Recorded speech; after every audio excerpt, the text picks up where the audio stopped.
so it's a pleasure to be back in Brussels. You've seen the title of my presentation, but I really want to relate this to the theme of this event, new reality, new opportunities. And to do that, how many of you know who Elon Musk is? Could I just see a show of hands? He is the CEO of both SpaceX and Tesla. And let me just give you some examples of our new reality. This is just from 4 days ago.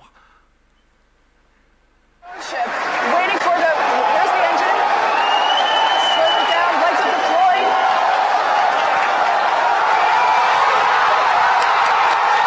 So those of you who are engineers hopefully can really appreciate that. We have put a rocket into space and then we have re-landed it on a movable barge in winds up to 50 miles an hour.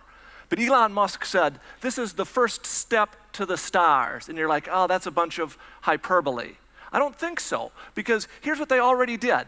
On that rocket that went into space, what they did is they had a cargo load of this very futuristic, inflatable pop-up room. And they have extended the International Space Station. And it is Elon Musk's intention to begin putting tourists up there by 2020. And then he hopes to use the funding for that to go to Mars by 2026. I don't know if he will actually make it, but that rocket is a reality today, and the opportunity is ahead of us. Let me give you another example. This is in his capacity as CEO of Tesla. Just 12 days ago, he announced the new Model 3.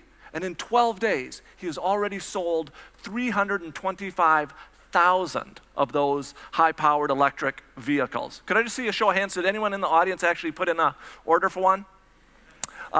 So that's the reality. The opportunity by 2020, in just 4 years, he hopes to have this gigawatt battery factory operational and producing 500,000 batteries to put into those cars. That's the opportunity.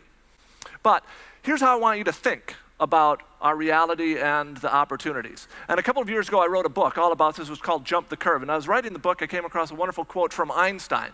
And decades ago, he said to scientists, he said, if you can't explain what you're working on to a 6-year-old child, you're a fraud.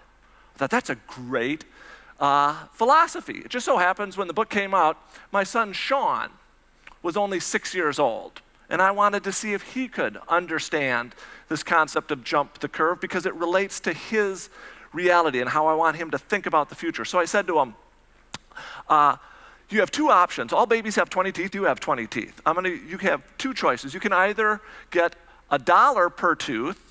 That's one option. Or the second option is you can get a penny for your first tooth, 2 for the second, 4 for the third. That penny doubles 20 times. I said, which one are you going to take? Well, without batting an eye, he goes, I'm taking the $1. That'd be $20 in total. I go, okay, fair enough. Do you, however, know what the 20th tooth under the other option would have been? Sheepishly, as a 6-year-old boy, he said no. I said, well, as your dad, I'm going to tell you, it would have been worth $5,242.88. He said, no way. I said, yes way. I said, look, son, let's plot that penny out doubling. Early on, the doubling looks insignificant. 2 cents, 4, 8. Doesn't look like it's going anywhere. But after 20 doublings, it shoots up to over $5,000.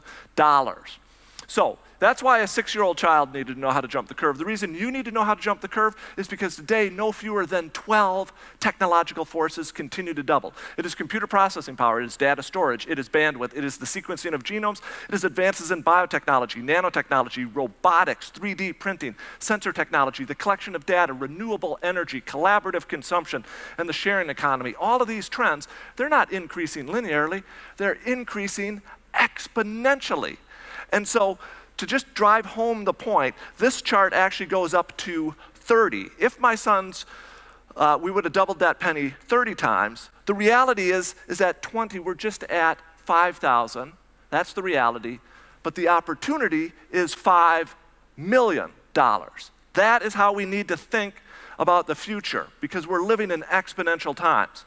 And I'm now going to walk you through 12 trends that are going to represent extraordinary opportunity. And these are in no particular order, but the first trend I want to tell you about is wearable technology.